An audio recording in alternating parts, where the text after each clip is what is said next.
This week on Bedtime Stories, we examine one of the lesser known of America's unsolved crimes, a series of murders which took place during the early 1900s, perpetrated by an enigmatic and brutal killer, one who had become known over time as the Midnight Rider.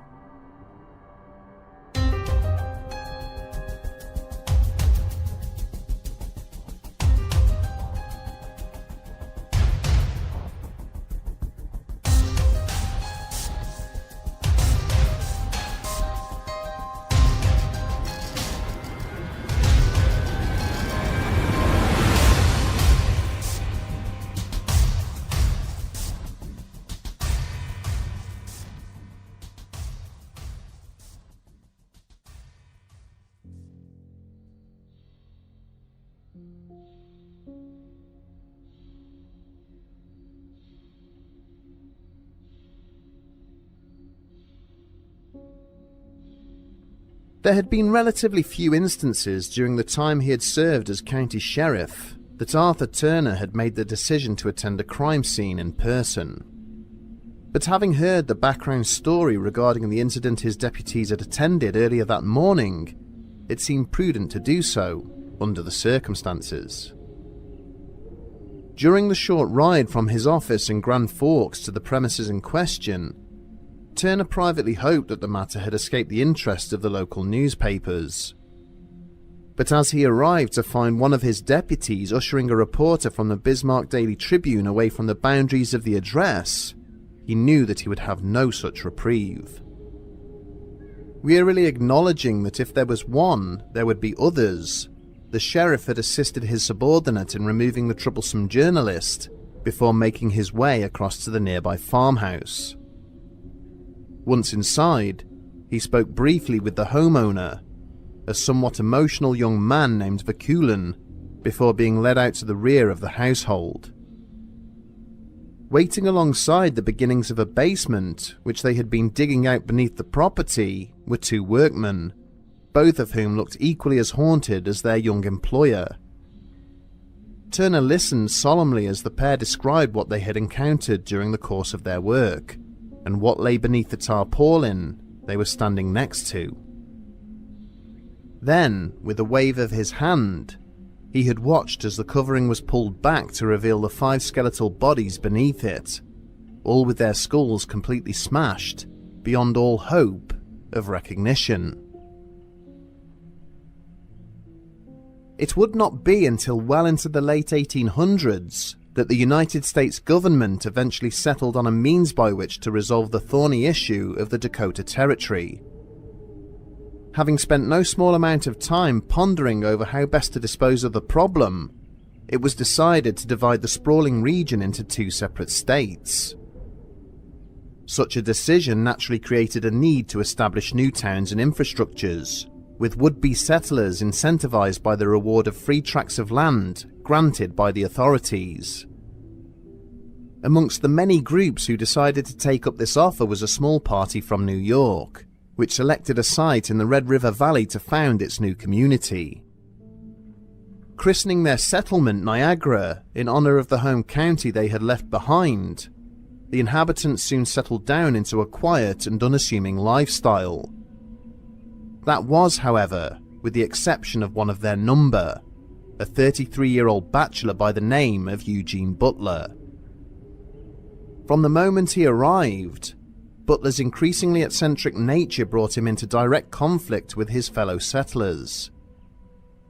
Electing to build his home well away from the rest of the town in the depths of the surrounding prairie, it seemed that trouble followed hot on his heels whenever he chose to venture into town. Butler was convinced that every unmarried young woman in the town was deeply intent on pursuing him romantically, and that every man he encountered bore him a hidden degree of ill will. He spoke openly of his belief that his life was constantly in danger, with the town's inhabitants all secretly eyeing his property and monies for their own selfish desires. When he did attend social functions, he would refuse to have his picture taken, saying that the photographer would somehow steal his soul into the device. As his mental health deteriorated, Butler's neighbours began to complain to the authorities that he was continually harassing them. Several reports were filed with the police to the effect that he was riding beyond the boundaries of his property at night, screaming wild obscenities and howling at the moon. When visited by deputies, the farmer did not deny his activities, instead justifying them by claiming that it was he who was the victim of harassment by those who had made the report. At great length, he described to the officers how unknown persons were creeping around his property in the dead of night, trying to gain entry to his home and steal his belongings. Untrusting of the police, or indeed any other person within the community, he had decided his only recourse was to resolve the issue himself. Conducting nocturnal patrols of his property on his horse, he would shout challenges to any intruder he believed he had caught sight of, lurking within the surrounding darkness. Eventually, in 1904, it was decided that Butler's antics had gone far enough, with the town leaders seeking engagement with his extended family in New York.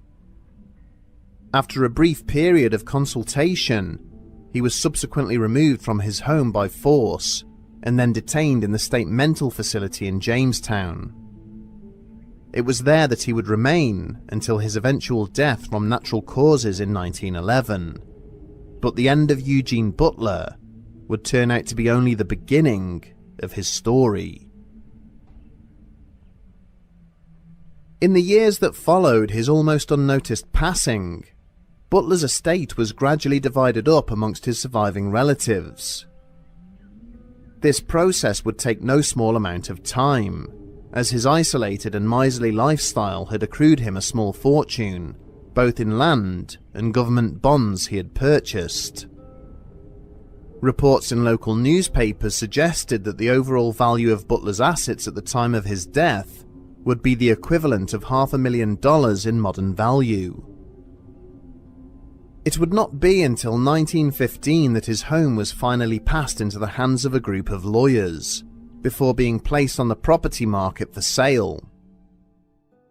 In no time at all, it was promptly sold to a young family who were looking to settle down in the town, having just migrated to the local area from Wisconsin. Upon first moving into the farmstead with his wife and newborn baby, Leo Vakulin was more than satisfied with his new surroundings. Heralding from traditional farming stock, he immediately set about tilling the land around the property, commissioning workers to dig out a basement below the homestead. But hardly had this work begun when the tradesmen had immediately downed tools, calling for Vakulin to come and see what they had unearthed. There in the crawl space below the building were the skeletal remains of a naked human body, its skull completely pulverized and crushed beyond all recognition.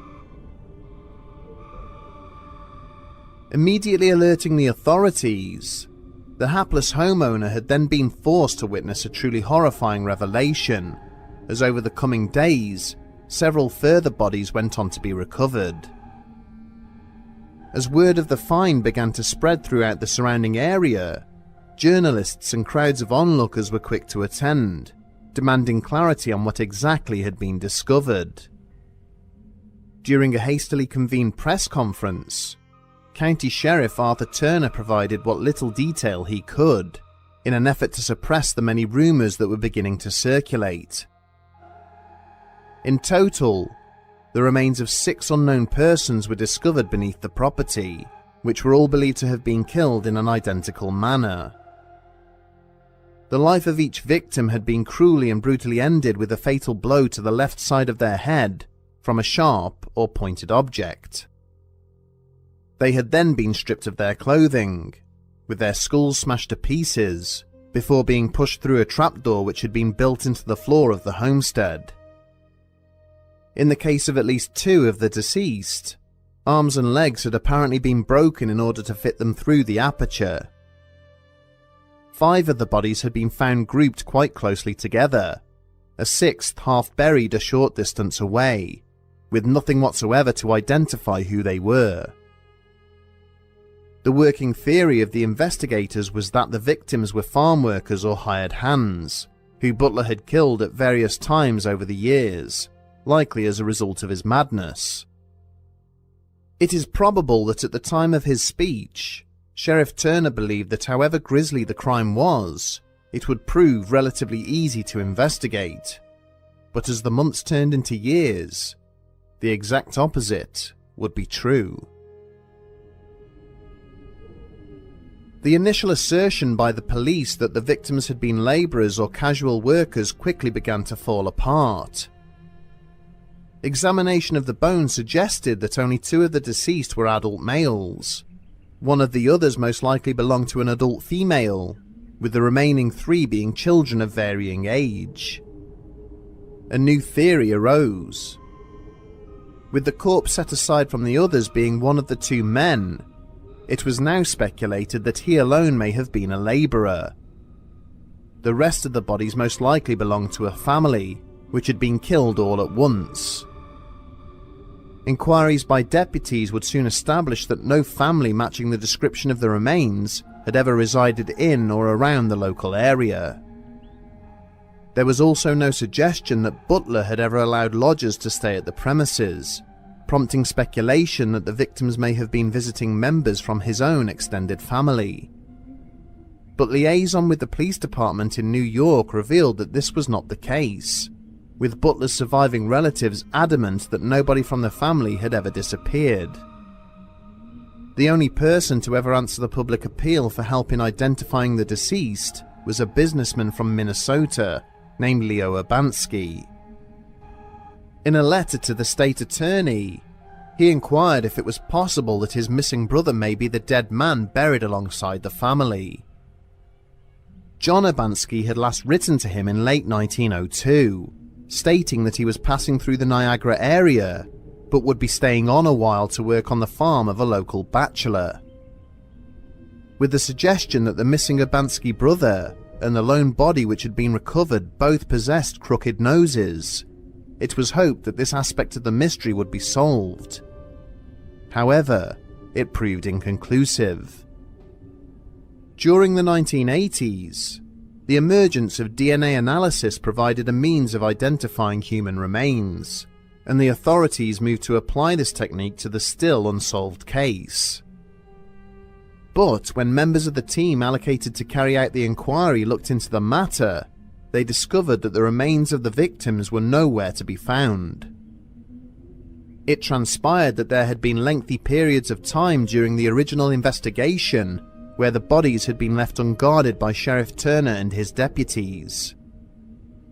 This had resulted in local residents being able to trespass on the farm and remove pieces of the bodies from the grounds as grisly souvenirs. In addition to this, the samples taken by the police department had either been lost or disposed of over the years, leaving absolutely nothing to compare the familial DNA sample to. With the passage of time that has elapsed since the incident, it now seems apparent that the identities of the deceased will forever remain a mystery. But as frustrating as this fact is, it has not deterred investigators and commentators from continuing to examine the case in subsequent years. Analysis of the scene at the time would suggest that the murderer could only have been Butler himself, and no one else. It was he who had personally constructed the property where the bodies were discovered, and added modifications such as the trapdoor where they had been disposed of. There is no suggestion that any other person had resided with Butler at the address, and the erratic behaviour he displayed seems to offset the lack of any obvious motive for the crime. Interviews with doctors at the North Dakota State Hospital suggested that Eugene Butler had been something of a model patient. Finally separated from his fortune, his paranoia and suspicion had faded away, with no signs of aggression displayed towards the medical staff or those who visited him. But there remained a strong conviction that all women were attracted to him, with one female nurse having to be moved to avoid the patient's aggressive and unwanted advances. In an interview at the time the remains were discovered, Dr. A.W. Guest stated that despite his many ramblings, Butler had never once spoken of harming or killing any person. It is entirely possible that he had killed the people found at his home, suspecting them of trying to steal his fortune, and had then completely forgotten he had done so as his mental state began to recover. It was not uncommon, however, for Butler to describe to his doctors that he had heard sinister voices telling him what to do. On occasion, he would carry out strange acts in front of the staff, later claiming he had no recollection of doing so, as if some unseen force had temporarily taken control of his body. This raises the prospect that had he lived to be accused of the crimes, Butler may well have claimed to have been suffering from some form of personality disorder, or even demonic possession. In truth, the only person who actually knew what took place at the remote farmhouse on the outskirts of Niagara died well before his crimes were discovered. The house that Eugene Butler constructed and then adapted to serve his misdeeds was demolished many years later. An industrial storage unit now stands on the site, belonging to a local family which owns the land. Repeated public appeals for local residents to search their basements and attics for the bones that were stolen from the crime scene have yielded no positive results, all of which seems to indicate that the victims of the Midnight Rider will remain unidentified. The manner in which they came into contact with their killer is as mysterious as the reasons for which their lives were so brutally ended. May their souls rest in peace.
Hello.